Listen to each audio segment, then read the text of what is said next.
Âme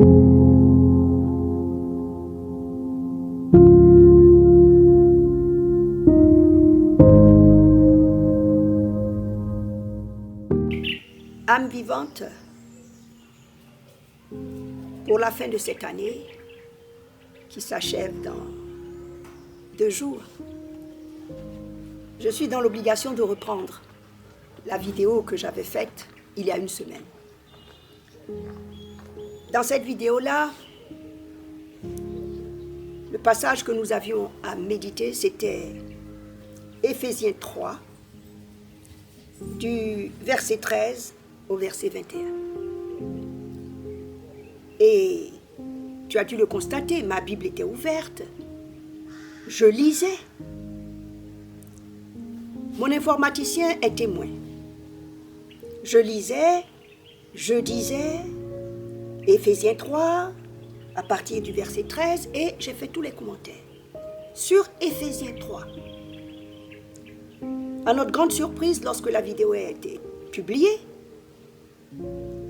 moi, j'ai voulu réécouter ma vidéo, mais sur YouTube, je constate là-bas qu'il n'est plus question d'Éphésiens 3, mais d'Éphésiens 2. Ma bouche dit Éphésiens 2. Ça m'a pris un temps pour comprendre que, effectivement, le trucage est réel. Lorsque le président Trump, aux États-Unis d'Amérique, devait confronter Madame Kamala Harris dans un second débat télévisé.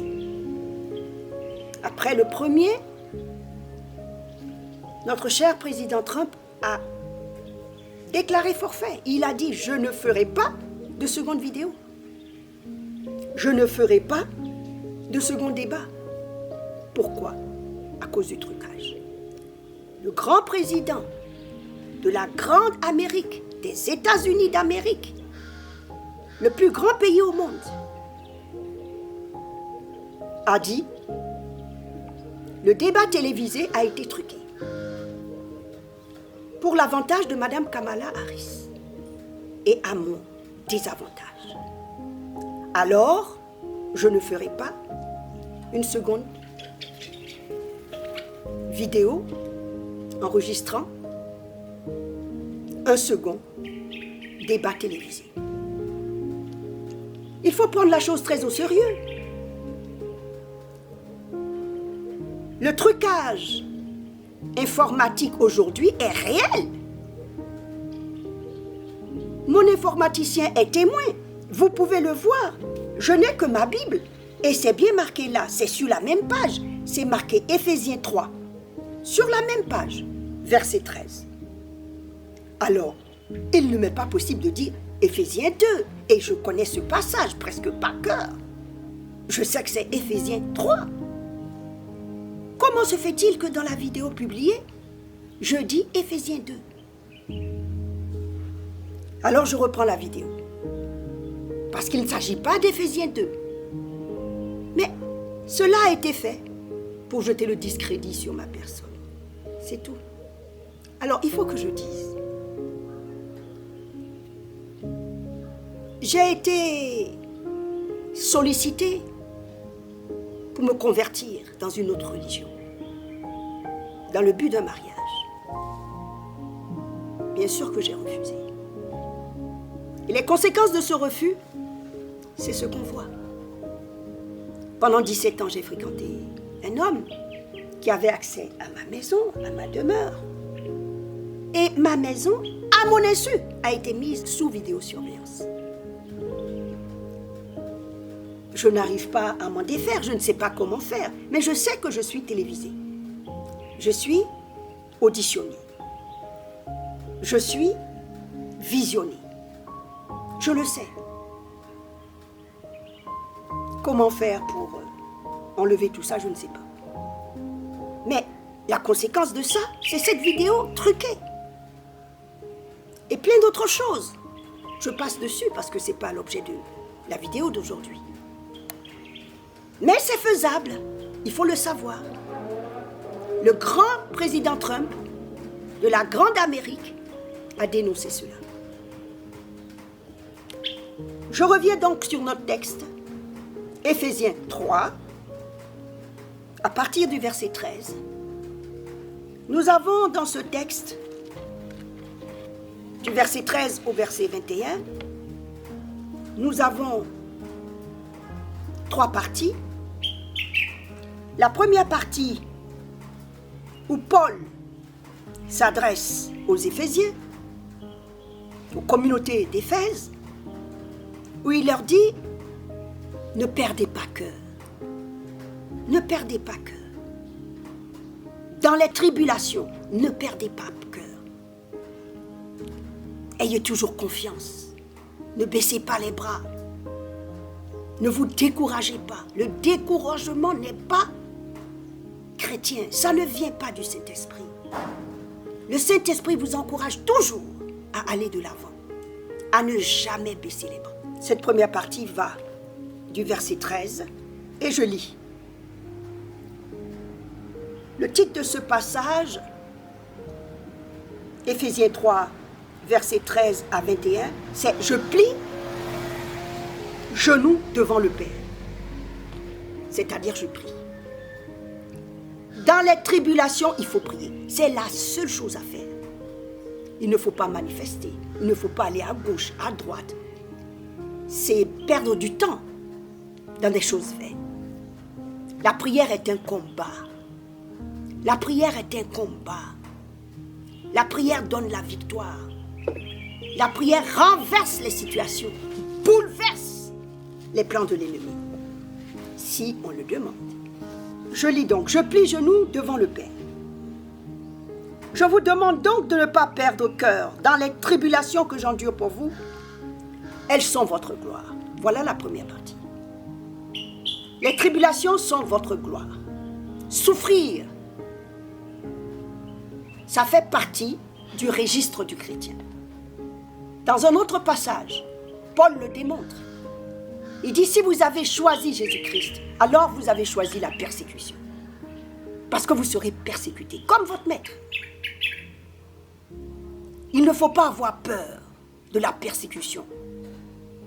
Il faut être endurant. Il faut demeurer ferme dans les tribulations. Il ne faut pas perdre confiance. Les épreuves sont dures, c'est vrai. Quelquefois on se dit, mais c'est pas possible. C'est interminable, ça ne s'arrête jamais. Oui, c'est le lot du chrétien. Notre maître, Jésus-Christ, est passé par là. Et nous aussi, nous passons par là. Et Paul insiste pour que les communautés d'Éphèse ne baissent pas les bras. Parce que Paul est dans des difficultés, ils peuvent se dire, mais est-ce que ça vaut la peine de continuer de le suivre? Alors, Paul les réconforte. Il leur dit, surtout, ne perdez pas cœur.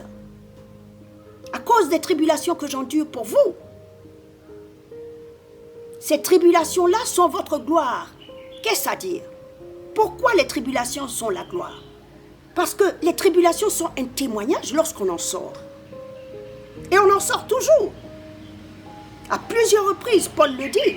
Il dit, j'ai vécu beaucoup de persécutions, mais de toutes, Dieu m'a délivré. C'est ça. Les épreuves, les tribulations sont l'occasion pour le chrétien de passer de classe en classe supérieure. C'est-à-dire, vous allez vivre une épreuve à ce niveau-là, vous surmontez l'épreuve, vous passez à un autre niveau de connaissance, d'endurance, de victoire. Ensuite, vous passez à un autre niveau, encore à un autre niveau. C'est comme ça qu'on grandit dans la foi. Et qu'on arrive à maîtriser son environnement. Dans l'endurance, toujours, ne jamais perdre cœur. Maintenant, Paul va nous donner la stratégie qui convient à ça. La stratégie, c'est la deuxième partie. Fortifier la personne intérieure. Voilà la stratégie. Elle se décompose en plusieurs phases. La première phase de cette stratégie, c'est plier genoux devant le Père. Je lis. Verset 14. Pour cette raison, je plie genoux devant le Père, de qui toute paternité se nomme au ciel et sur terre, afin qu'il vous donne, selon les richesses de sa gloire, d'être rendu puissant par le pouvoir de son souffle pour l'homme intérieur. Je m'arrête là. Nous allons voir les deux personnes de la Trinité. Âme vivante, lorsque tu pries, invoque d'abord le Père. Jésus-Christ nous l'a dit. Lorsque vous priez, dites « Notre Père qui es aux cieux ». C'est à lui qu'on adresse la prière. Ce n'est pas à Jésus-Christ. C'est à la première personne de la Trinité qu'on adresse la prière. Jésus-Christ, lui, on va le voir dans ce passage, il réside dans nos cœurs, avec l'Esprit Saint. Et selon la parole, il est assis à la droite du Père et il intercède pour nous. Mais lorsque le Père entend nos prières, il fait résider dans nos cœurs Jésus-Christ lui. Nous plions le genou devant le Père, la première personne de la Trinité. Et lui, lorsqu'il entend notre requête, il va d'abord nous fortifier. Comment? Par son Esprit Saint, la troisième personne de la Trinité. Elle va nous rendre, c'est-à-dire cette troisième personne, le Saint-Esprit, va nous rendre puissants dans le Seigneur. Pour la fortification de l'homme intérieur. Il faut de la puissance. Il faut de la force. Il faut de la puissance, il faut de la force. Pour pouvoir tenir dans les épreuves. Le processus, c'est celui-là. On s'adresse au Père dans la prière, on lui donne notre quête, lui envoie son Esprit Saint nous fortifier, nous qualifier pour le combat. La troisième phase, je vais la lire. Par l'adhérence, il fait habiter le Messie en nos cœurs, enraciné et fondé dans l'amour. Âme vivante, la boucle est bouclée. On plie le genou, les genoux. On peut plier un genou comme on peut plier les deux. C'est-à-dire qu'on prie. On peut rester debout aussi. Dans un instant de prière, on choisit. Et si on est fatigué, on peut être assis, on peut même être couché. Mais on appelle le Père. On présente notre requête au Père. N'est-ce pas? Lui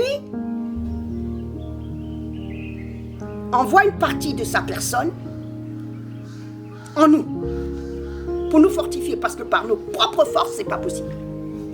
Donc, le Saint-Esprit vient en nous, nous rend puissants dans l'homme intérieur, c'est-à-dire la personne intérieure devient forte pour affronter les difficultés, pour faire face, pour se défendre spirituellement.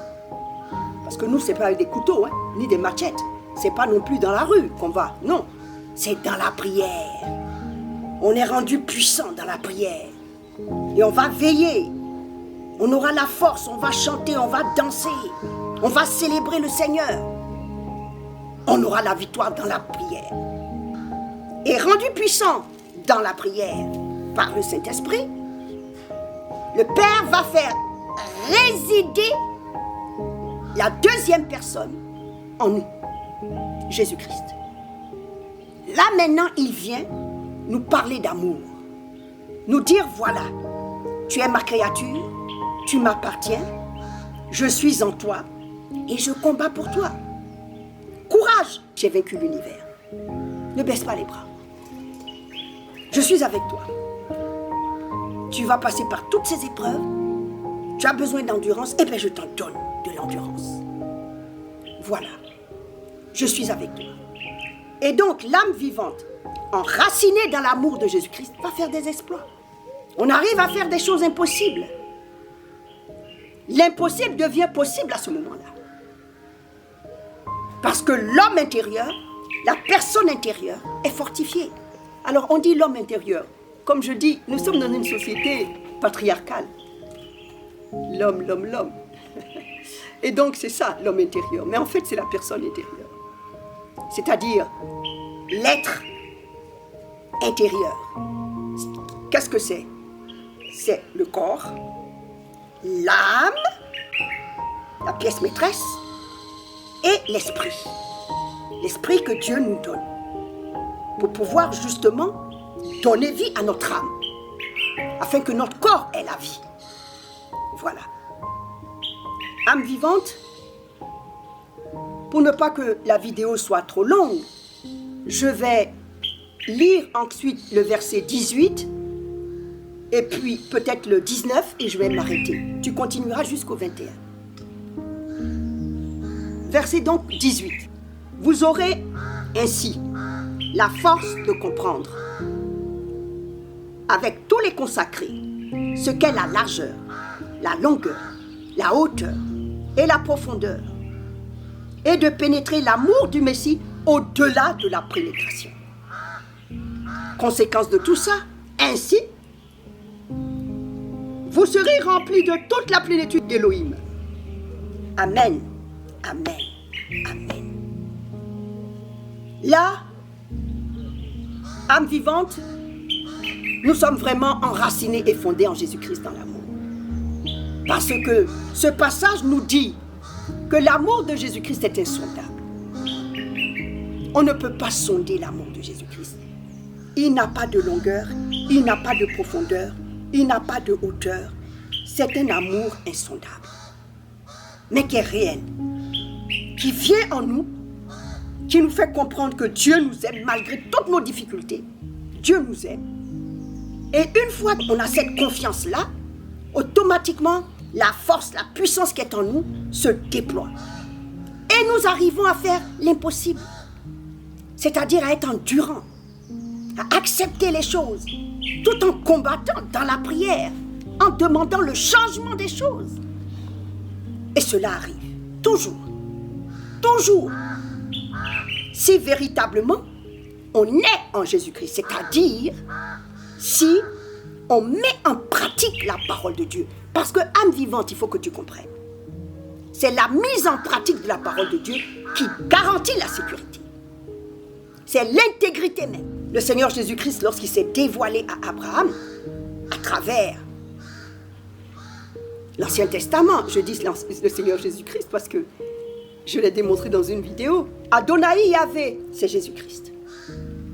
Et dans l'Ancien Testament, selon la Bible de Chouraki, en Genèse 17, dès le verset 1, Adonai avait dit à Abraham, après qu'il ait fait la combine avec Sarah et Agar, là, il le rappelle à l'ordre et puis il lui dit, marche devant ma face et sois intègre.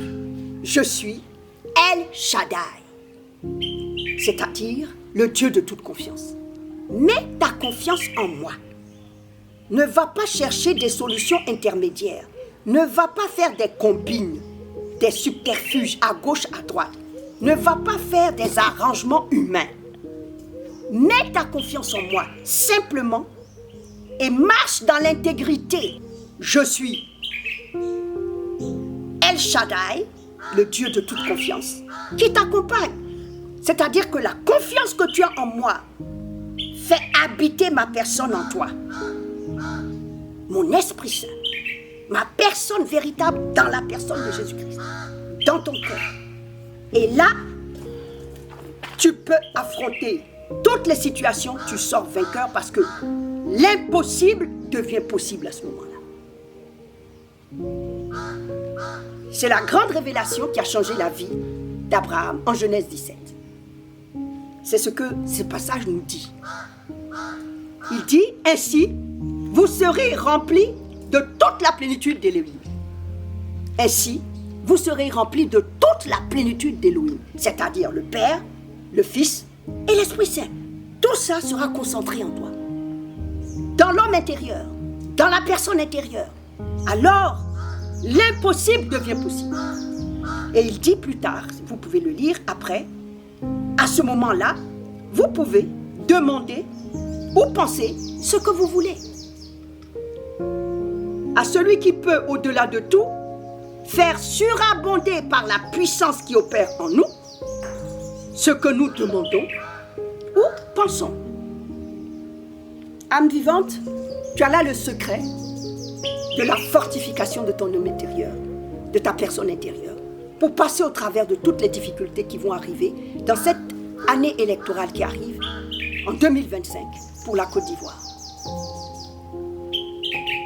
Tu te rends toi-même compte que depuis le coup d'État du 24 décembre 1999, la Côte d'Ivoire a basculé, tu le sais bien. Et depuis 14 ans, la Côte d'Ivoire traverse ça. Jésus-Christ est présent dans les tribulations. C'est ce qui fait que nous nous portons bien. Nous sommes au rendez-vous pour entrer dans la fin du premier quart de siècle. Nous sommes là et nous espérons que nous atteindrons 2025 parce que le Saint-Esprit nous a accompagnés dans toutes nos tribulations. Il est là, il est présent et il gère nos difficultés.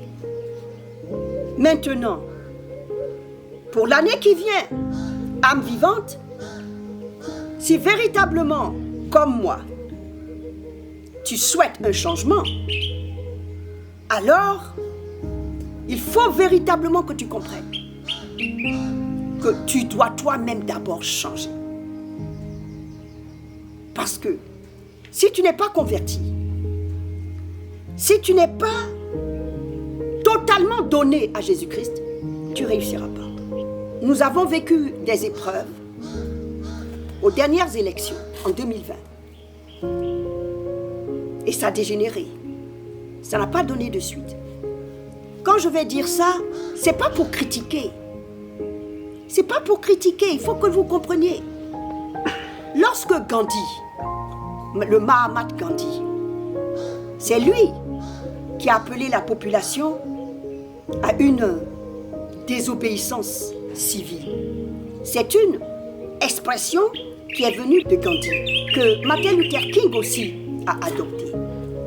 Mais la désobéissance civile va forcément avec le jeûne et la prière. Obligatoirement. Ça ne se fait pas dans le désordre. Or, qu'est-ce que nous constatons? Les Ivoiriens aujourd'hui, je ne fais qu'un constat. Nous sommes remplis dans les églises, nous sommes remplis dans les mosquées. Mais en même temps, nous sommes dans le genre. Oui, l'Ivoirien est parti jusqu'à l'Assemblée nationale pour légiférer et adopter l'homosexualité, qui est le contraire de la parole de Dieu. Comment vous expliquer ça? Il faut la vérité, âme vivante. La vérité de ta personne. La fortification de l'homme intérieur, la fortification de la personne intérieure se fait dans la vérité. L'Ivoirien est dans le faux. Nous mentons beaucoup. Et nous aimons le silence des loges. Pourquoi? Là-bas, il y a beaucoup de mensonges. Alors on dit taisez-vous. Taisez-vous. Parce qu'il ne faut pas parler. La langue, là, vous savez vous-même, la langue est un danger. Si tu vas sortir des vérités alors qu'il ne faut pas les sortir, pouc, on tue, on décapite. Parce que tu as trahi. Il faut sortir de tout ça. Le nom de Jésus-Christ, c'est la vérité. Il faut demeurer dans la vérité. Si nous voulons gagner ce combat-là, il faut demeurer dans la vérité. Le mensonge ne passera pas. Moi, je demanderai au Dieu vivant, du haut du ciel, de faire échouer tous les menteurs. De les faire échouer. Que ce soit la vérité des urnes qui parle cette fois-ci. La dernière fois, je ne dis pas que ce n'est pas la vérité. Moi, je ne suis pas spécialiste. Mais je dis compte tenu de ce qui est sorti après. Après des élections, s'il y a la guerre, c'est qu'il y a un problème, âme vivante. Alors, quand on dit ça, on n'est pas en train de critiquer. On ne fait que faire le constat. il y a des difficultés. Et depuis le coup d'État, il n'y a plus d'entente. On le voit bien, avec tous ces morts. Moi, je n'ai plus de parents. Tous mes parents sont morts dans ça. Pourquoi, comment? Le Saint-Esprit m'a expliqué et continue de m'expliquer. Je vais prier pour que l'homme intérieur, la personne intérieure de l'Ivoirien, pour que l'Ivoirien puisse sortir de ses difficultés. Père, dans le nom puissant de Jésus-Christ, je viens devant ta face. Toi qui ne fais exception de personne. Je ne suis pas plus méritante que quelqu'un d'autre, non. Jésus-Christ est venu appeler les pécheurs. Je suis la plus grande pécheresse de ce pays. C'est à cause de moi que Jésus-Christ est mort à la croix de Golgotha. J'en ai conscience. C'est la raison pour laquelle, Père, au nom de Jésus-Christ, humblement, je suis au pied de la croix de Jésus-Christ pour demander pardon pour toutes mes fautes, ainsi que pour toutes les fautes de tous mes frères et sœurs ivoiriens. Nous nous préparons à des échéances importantes. Et sans toi, ça va être encore l'échec. Parce que quand on t'appelle, dans la vérité, on triomphe. La guerre ne peut pas se faire dans les conditions que nous avons vécues. Si tu es avec nous, après des élections, on publie le résultat, c'est ce qu'on a fait jusqu'ici, et puis celui qui a gagné prend la victoire. Ça n'a pas été le cas. Alors Père, au nom de Yeshua, pour cette fois-ci, nous te demandons, je te demande, que la Côte d'Ivoire soit préservée de tout coup d'État, de toute guerre.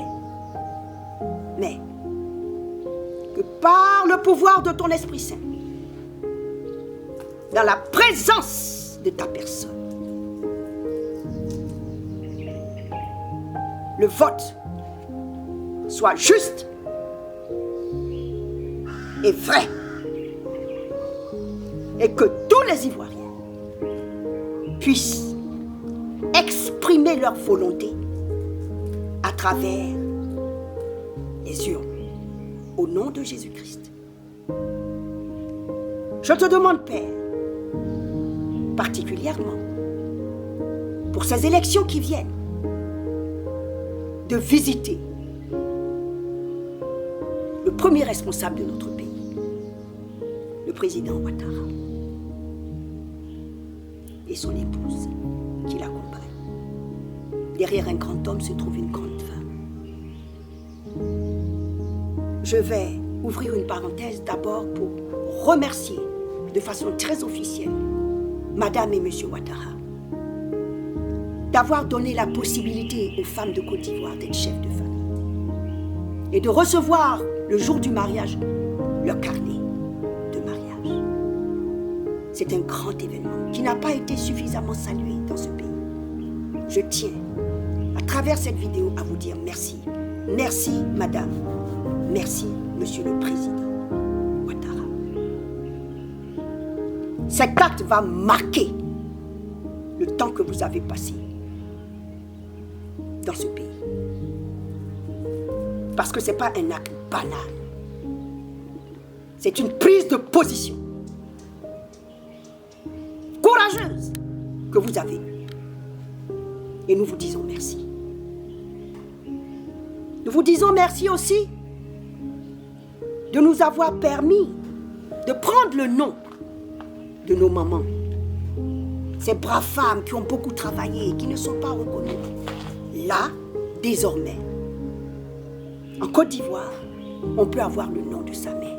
C'est ainsi que je m'appelle moi aujourd'hui du nom de ma mère. Merci Madame Ouattara. Merci Monsieur Ouattara. Ces deux actes n'ont pas été suffisamment salués par les femmes de ce pays. C'est dommage. Mais de tous les ragots, de tout ce qu'on raconte, une chose est sûre et vous pouvez être certain, Madame et Monsieur Ouattara, que la Côte d'Ivoire retiendra ces 2 actes à votre actif. Au nom de Jésus-Christ. Amen. Je continue ma prière pour dire, Père, dans le nom de Jésus-Christ, je te demande de visiter notre président, qui est fatigué. Il a dit, il n'a pas voulu se présenter aux dernières élections de 2020. Il était fatigué, il a dit. La population l'a supplié. Et il a fait don de sa personne encore. Moi, humblement, toute seule comme vous voyez, sans pouvoir, n'appartenant à aucun parti politique, mais étant ivoirien, ayant pour président M. Ouattara, je me sens concerné. Et je vais solliciter le Père en lui demandant d'envoyer le Saint-Esprit du Dieu vivant sur le président Ouattara et son épouse, afin qu'il se retire de ces élections à venir. Et que contrairement au président Oufoué, il puisse, tout en étant à côté, accompagner ses poulains dans un affrontement sain, loyal, légal, juste, et que ces élections soient transparentes, le plus transparent possible, pour que la personne qui aura été désignée par les Ivoiriens soit le futur président. Et que le président Ouattara l'accompagne par un encadrement de conseil, ce qu'il a commencé, et qu'il poursuive en étant consulté régulièrement. Au nom de Jésus-Christ. Amen, amen, amen. Ce n'est que ma volonté. Je ne suis pas politique, je ne suis que servante de Jésus-Christ. C'est ma volonté, en tant que citoyenne, que j'ai exprimée. Père, au nom de Yeshua, bénis ma personne. Et que tout acte qui sera posé contre ma personne échoue au nom de Jésus-Christ. Et que je puisse librement aller et venir dans ce pays sans problème. Au nom de Jésus-Christ. Amen. Amen. Amen. Honneur et gloire au ressuscité.